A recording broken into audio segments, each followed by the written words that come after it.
Salut, c'est David Amsalem, cofondateur de Florida Invest et bienvenue dans l'épisode 12 du débrief.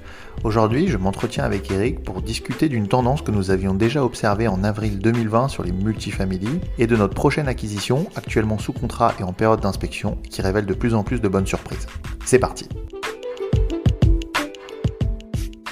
Salut Eric, comment vas-tu ? Écoute, bonjour David, ça va plutôt pas mal. Et toi, comment ça se passe en France ? Écoute, ça va, tout va bien. Comme on a pas mal observé ces dernières semaines et ces derniers mois, l'immobilier en Floride est assez dynamique. On a vu les prix monter assez vite et surtout un inventaire assez pauvre qui crée pas mal de concurrence entre les acheteurs. Ma première question pour toi, qui est très au contact de la gestion locative, du property management, avec les plusieurs centaines de lots qu'on a en gestion et les données qui nous remontent, est-ce que tu peux nous parler un petit peu des loyers ? Est-ce que les prix des loyers suivent la tendance des prix d'acquisition ?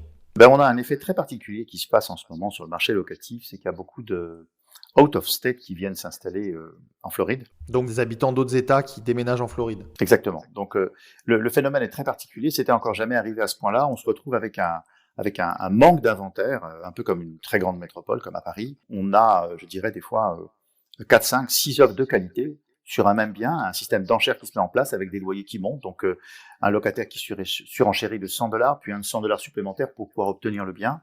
Donc c'est un phénomène très particulier. On est proche de zéro de vacancy.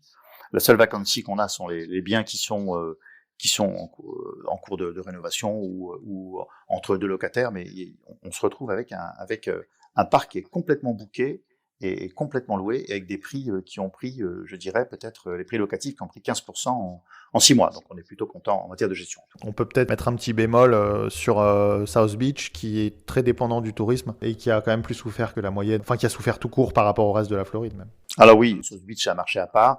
South Beach, c'est pas encore remis de la crise du Covid. Les touristes ne viennent pas encore à South Beach. Donc effectivement, les loyers ont baissé durant la crise et n'ont pas encore retrouvé leur cours d'auparavant. Donc effectivement, on met une bémol sur South Beach. Ok. Alors, je voulais aussi te parler d'une tendance qu'on a observée principalement dans tout ce qui est produits qu'on reçoit off-market, notamment sur les multifamilies. Il s'agit en fait de propriétaires qui avaient tenté à l'époque, notamment en 2019-2020, de faire des exploitations Airbnb de leur immeuble avec location courte durée. Et notamment ceux qui avaient des emprunts, enfin, en particulier ceux qui avaient des emprunts, se sont retrouvés en difficulté dans leur exploitation pour finalement viabiliser et rentabiliser leur actif. Et aujourd'hui, on a, tu me dis si je me trompe, ce genre de biens qui arrive sur le marché et ça représente pour le coup des opportunités pour les acheteurs comme nous via nos foncières ou pour nos clients acheteurs.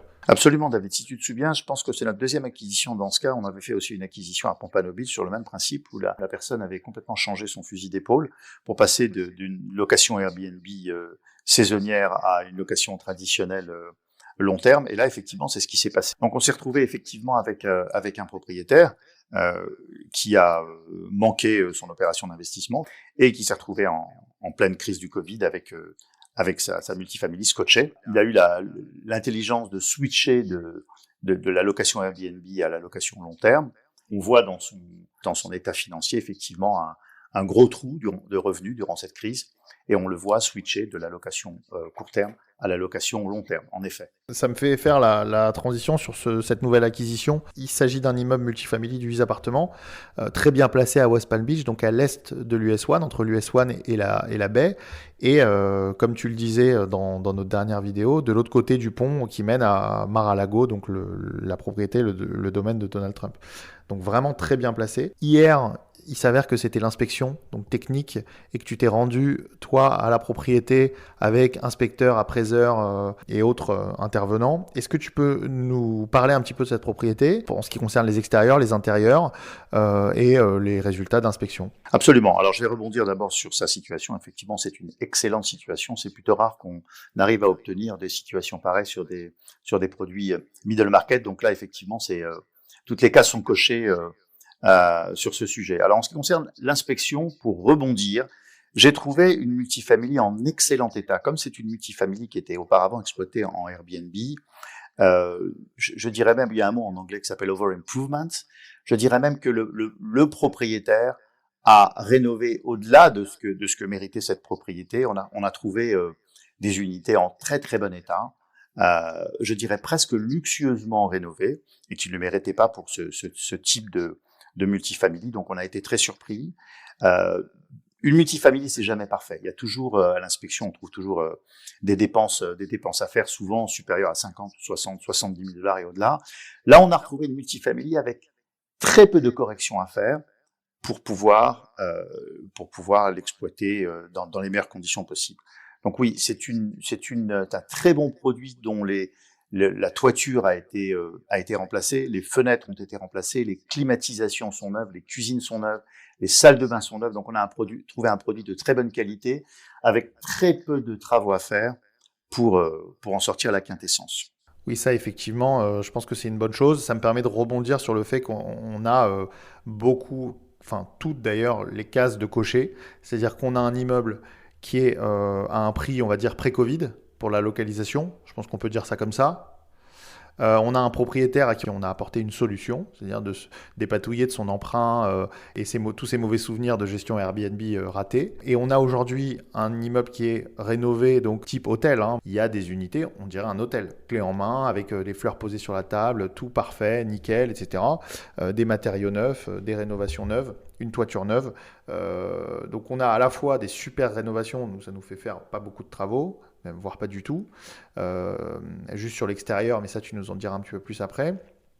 Et on a un immeuble qui est 100% occupé aujourd'hui, donc sur les 8 unités, les 8 sont occupés, avec des loyers qui sont très largement acceptables par rapport à ce qu'on a d'habitude, hein, parce que finalement les baux viennent d'être signés, hein. Il y a beaucoup de baux qui ont été signés en mars 2021. Absolument. Donc après la tentative infructueuse d'Airbnb, donc on a quand même des baux récents, des unités très très propres, pour certaines quasiment luxueuses, et un taux d'occupation de 100% et du revenu en place. Donc ça, pour des foncières à revenu fixe, c'est vraiment l'idéal. Alors, j'ai rencontré de même les locataires et j'ai été très agréablement surpris de voir la qualité des locataires. On voit des personnes qui bossent dans les hôpitaux, des personnes qui travaillent de la maison sur les marchés financiers. On voit les voitures garées devant la multifamily, ce sont des voitures qui sont en lease, donc louées, des voitures neuves. On a beaucoup aimé rencontrer les locataires, été très surpris par la qualité de ceux-ci. Donc oui, il y a plein de points forts. Il y a peut-être un locataire sur lequel on devra envisager de se séparer à court terme, mais c'est infinitésimal par rapport à toute la qualité du produit qu'on a trouvé. Je pense qu'on est de manière générale assez satisfait des immeubles qui ont été achetés ces derniers mois, ces dernières années. Personnellement, je trouve que c'est rare d'avoir autant de cases de cocher.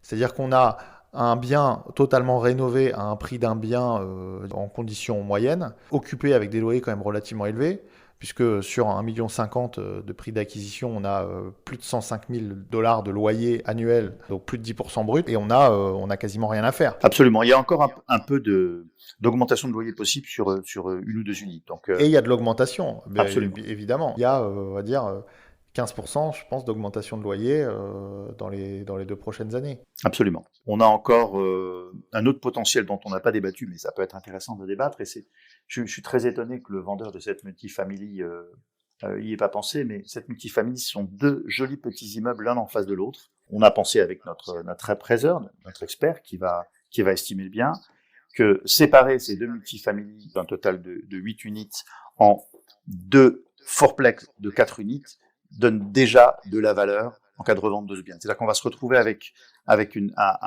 plus-value potentielle immédiate sur cette acquisition, ne serait-ce qu'en divisant cette multifamily, en la séparant de 2 fourplex, donc 2 fois 4 unités. Ça aussi, c'est une partie importante à noter. C'est-à-dire qu'on a fait une bonne acquisition parce que le produit est bon, parce qu'il est rénové, parce que les locataires sont déjà en place, parce que le revenu est de plus de 10% brut, mais on a aussi fait une bonne acquisition, et je suis très difficile dans les acquisitions ici, parce que la plus-value, elle est déjà immédiate en ne faisant qu'une division de cette 8 unités. Ça peut être une stratégie de sortie, effectivement, assez simple à réaliser, parce que, comme tu l'as dit, c'est 2 bâtiments de 4 unités chacun, et quand on voit effectivement à quel prix les bâtiments de 4 ou 5 unités se vendent, vu qu'il n'y a pas beaucoup d'inventaire sur les produits de qualité, on a vu pendant cette crise-là, depuis 1 an, la flambée des prix sur ce genre d'actifs de 4-5 unités. Donc là, typiquement, c'est sûr que dans un marché comme ça, diviser, c'est la stratégie la plus simple et la plus profitable. Ça, c'est certain. Absolument. On a vu quelques images dans nos vidéos au sujet de cet immeuble. Est-ce que tu peux nous expliquer plus en détail ce qu'on peut faire sur l'extérieur pour augmenter donc son curb appeal, son attractivité, notamment sur l'aspect devanture, jardin, fleurs, pavés, etc. Pour attirer les locataires, on a envie d'attirer dans ce type de multifamily, il faut effectivement embellir cette multifamily. Il n'y a pas grand-chose à y faire, parce qu'elle est déjà vraiment bien, mais moi j'envisagerais de refaire les pavés entre les deux buildings et de refaire un joli jardin, et je pense que ce serait suffisant pour attirer encore des locataires de meilleure qualité, vu sa situation. Écoute, génial, merci beaucoup pour ces précisions. De notre côté, on tournera l'épisode 2 de l'analyse de cette multifamily, donc avec les intérieurs, avec les images de l'inspection, de l'appraisal, les conclusions qu'on a tirées, nous, durant notre période d'inspection et de due diligence, avec des choses assez intéressantes à partager. Mais en tout cas, merci pour ces précisions. Et puis, je te dis à très vite. J'espère que ce 12e épisode du débrief vous a plu. Si vous avez des questions, n'hésitez pas à les poser en commentaire et je vous dis à très bientôt pour un prochain épisode.